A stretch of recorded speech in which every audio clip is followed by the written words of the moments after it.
Hello? Does that work? All right, hold on.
All right, does that work?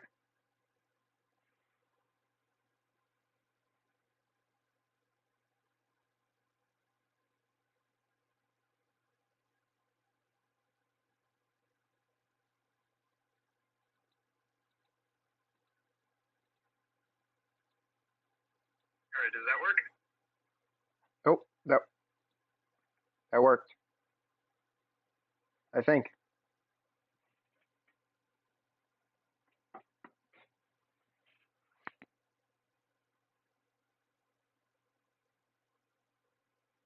I think that worked. Oh, that worked. I think. Okay.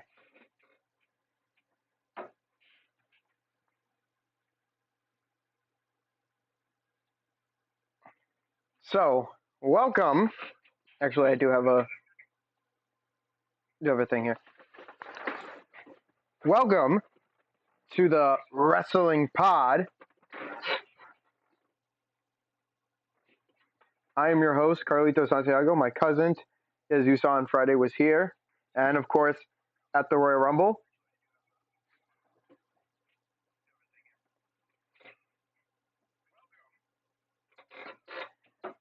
And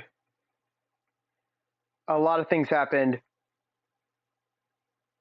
at the Royal Rumble, but a lot of things also happened on Monday Night Raw, and I'm here to get into it with you.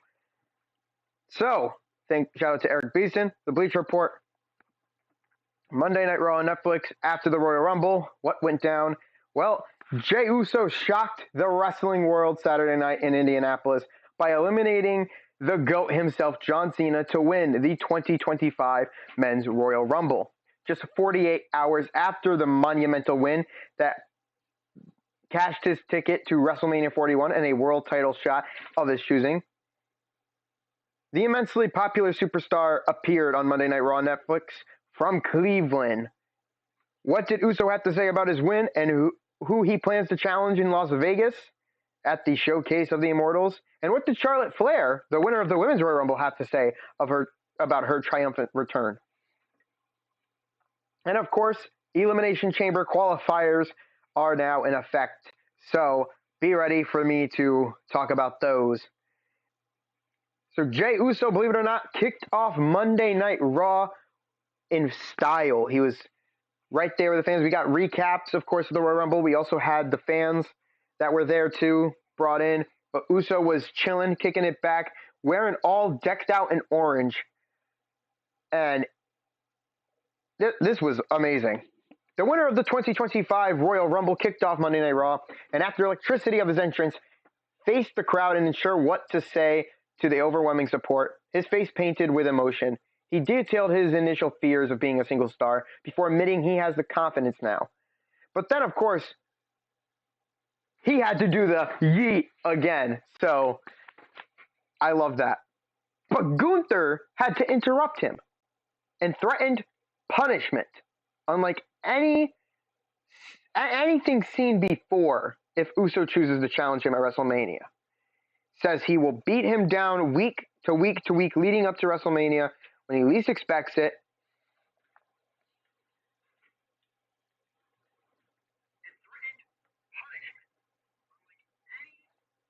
And to be quite frank, I believe it. I definitely believe it. The number one contender said he would head to SmackDown and chat with Cody Rhodes, but regardless of who he chooses to compete against in Las Vegas, he says he's leaving WrestleMania not only as the main event, but as world champion. Uso is the most buzzed about superstar in WWE right now, and following up his monumentous win in the opening segment was the right call. The emotion with which he addressed the WWE Universe and their reaction to him only supports the idea that Uso is the right guy at the right time to win the Royal Rumble and challenge for the title for wrestling's grandest stage, or on wrestling's greatest stage. Graded a B+, and listen, I agree. I had to take some time to think about why Uso won the Rumble. The unpredictability aspect to the Rumble is one of the reasons why I love this. Obviously, the IWC can complain about John Cena not winning, sure. I was pretty upset, but I got over it because we have to be able to move forward. If we're unable to move forward, then what the fuck are we doing? Cena has more of a chance to win other events. But again, there's a lot of talks and a lot of speculations going around that Cena could possibly be going heel. WWE could turn Cena heel. Now, this does mean that his merchandise sales will go down, meaning WWE will have to use other stars to boost up sales, and Uso's the top guy to do that.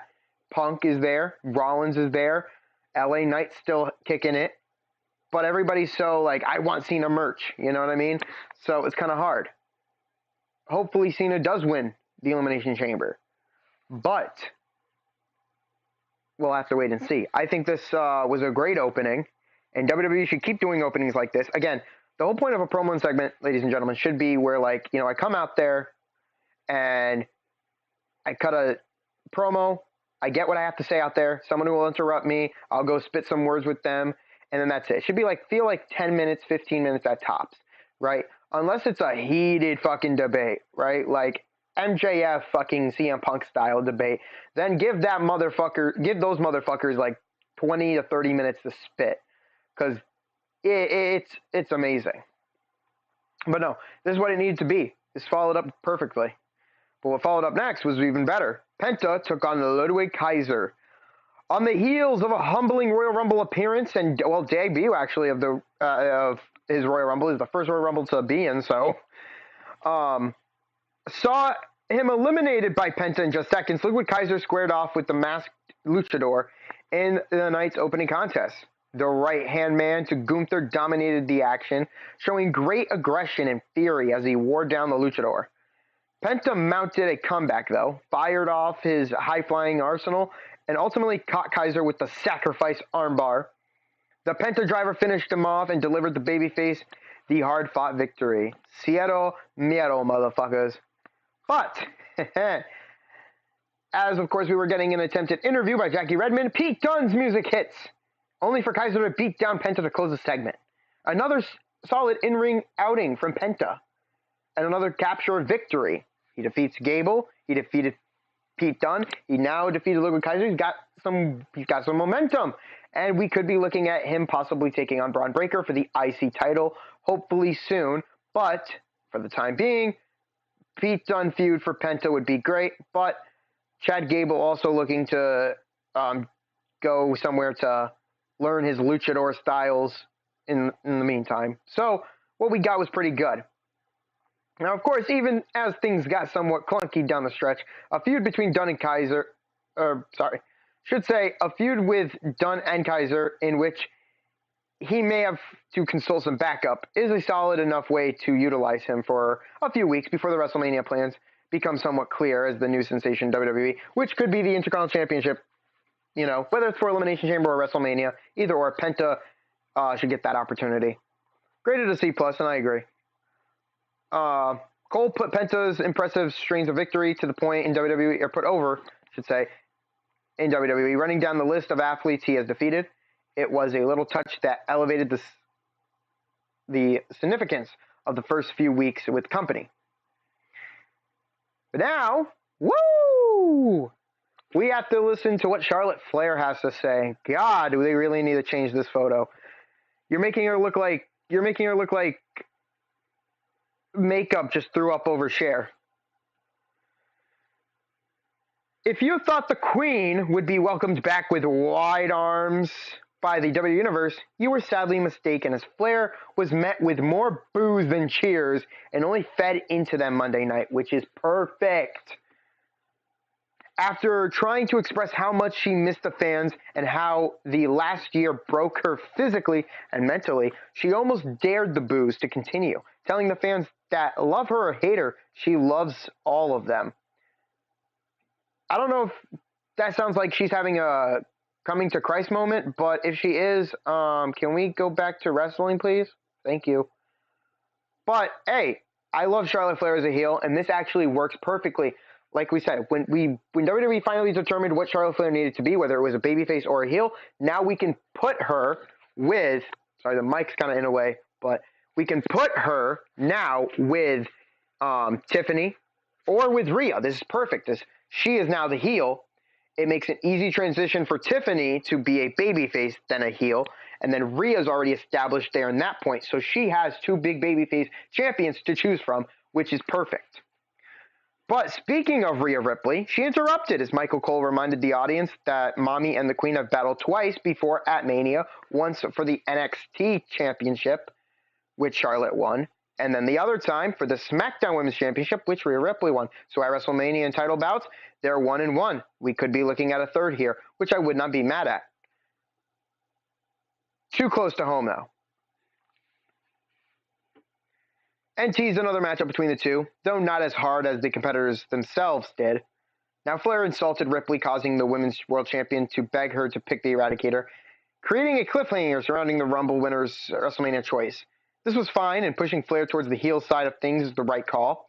She thrives in that role, and even if she opts to challenge Tiffany, she likely would have been booed in favor of Tiffany time anyway. So, which I said, it's a great transition because Tiffany's in a transitioning from heel to babyface. So if we can keep that babyface momentum going, it looks pretty good for the road to WrestleMania with Charlotte Flair and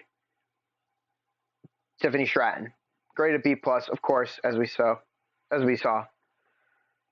Like Ripley implored the Queen, like, pick me, please pick me, so I can beat the respect into you, because Charlotte does not respect Rhea Ripley, clearly. And of course, backstage, Sami Zayn congratulated Uso on his Rumble, but he was then teased, had a tense confrontation with Karrion Kross, which I've been stating the obvious for weeks. Actually, not weeks, but I've stated this. Sami Zayn's being manipulated here, guys. there's a good chance Sami Zayn might fall into that manipulation route of where he might turn on Uso, might turn on Cody. He's going to turn on his friends, right? Now, obviously, this is somewhat coincidence at this point, right? Is it a coincidence that Sami Zayn hit the hula hoop kick on Seth Rollins? Okay. What about Cody Rhodes? Uso then super kicks Sami Zayn out of the Rumble. And then he has the match later with Punk. And you'll see what happens there. So next up was LWO taking on the New Day with a new theme, should I add. Oh my God, it goes hard. It's nasty. It's a new day. Yes, it is. The rivalry between the New Day and the LWO reignited Monday as Kofi and Xavier battled Ray and the WWE Speed Velocity Champion, whatever you want to call him, Dragon Lee in tag team action. To secure a victory, Mysterio would have had to overcome the interference from, of course, his opponent next Monday in the Elimination Chamber qualifying match, Logan Paul. It was easier said than done. Despite a late match comeback that saw the babyface role, keeping the heels off guard, Paul made his presence felt. Mysterio struck out against the social media maverick and paid for it as Paul laid into him and set up Woods and Kingston to defeat. A solid match from an in-ring perspective, which should be expected given the talent involved, but it ultimately took a backseat to Paul's shenanigans at ringside and his kind of push into the match itself. What started as a run that exceeded expectations early on has developed into go away heat for the Maverick. It will take a minor miracle to reverse that sentiment. Who knows? And if you think that this little go away shit is going to happen anytime soon, guess again. The New Day defeated LWO, graded a C+. Again, the New Day has darker theme, as Pat McAfee noted, and I noted. Before the match, EO teased meeting Rhea Ripley at WrestleMania, only to get jumped by Liv Morgan when Mommy made the save. Raquel attacked her. So, we got something set up. And, of course, Punk vowed to beat Zayn and win the Elimination Chamber and head to WrestleMania 41. So, speaking of Elimination Chamber qualifiers, I wanted to pop this into frame, but I'll pop it into once we get past CM Punk and the main event. So, Elimination Chamber qualifying match, Io and Liv Morgan, the two women who started off the Royal Rumble, now start off the Elimination Chamber thing. I thought this was a good idea from Triple H. So, yeah, Liv Morgan will compete inside the Elimination Chamber in Toronto on March 1st, thanks to the controversial finish to her qualifying match against Io Sky. The former women's champion was repeatedly cut off, taken down, and nearly beaten by the genius of the Sky. Raquel had interfered on 2 occasions on Liv's behalf, but even that failed to derail Sky's momentum. Rhea Ripley was able to hit the scene and fend off Raquel, but she also struck Morgan, causing a DQ, and, of course, costing Io the match. So the victorious heel slinked her way up the ramp with her bodyguard, while a frustrated Io, in Japanese, verbally laid into the Women's World Champion and walked out on her. The finish creates tension between Ripley and Sky, which is good, because it could lead to a potential WrestleMania match. It also keeps Morgan in the mix until her expected tag team rivalry with Bianca Belair and Naomi take over, and the Women's Tag Team Championships fall into their hands. That the match was damn good and highlighted the strengths of each woman only serve to enhance the entire thing. So as much as I do not like the disqualification finish, I do have to admit, I think when you take out that part of the show, think about everything that Liv Morgan and Io did. I think I'm going to give this one I'm going to change the grade to a B minus, a B. We'll change it to a B. The plus, there's no plus that comes in. I mean, if we're going to enhance the thing, if this is going to play out later down the line, then I would reverse the grade and say, yeah, B plus. But for right now, a B feels pretty there, because I don't like DQ finishes unless they're properly used. How do you properly use a DQ finish? Well, one of those instances could be when you have two people who go up against each other and you don't want them to lose, when WWE tends to put themselves in a fucking corner, right? and you need to add in something. So say CM Punk and Seth Rollins have another match, and it's highly anticipated. They both are 1-1, and we have McIntyre draw the DQ, which even features more of an element. Like we have a third guy feature in there. It can do great works. DQ finishes can work in other ways that serve to intensify another story, like it did here. So sure. Seth Rollins cut a promo, that evented the Royal Rumble, taking knowledge to CM Punk and Roman Reigns, as they did not win the match either. As of now, not headed to WrestleMania, he took pride in injuring the Tribal Chief and calling out Sami Zayn before hyping him up for his match with Punk, encouraging him to beat Punk so then he can face him at the Elimination Chamber in Toronto. This was a great bit of character business from Rollins, who continues to denounce Punk as a person. But in the promo, with Zayn alone, attempted to manipulate the former Intercontinental Champion into keeping Punk out of the chamber because the Visionary knows he cannot beat the straight-edge superstar. So, I have a thought on this too later, but since we just want to call him Seth Vince Lombardi Rollins, sure. Great in an A. And now we get to the main event. Punk, Sami Zayn, Elimination Chamber qualifying match.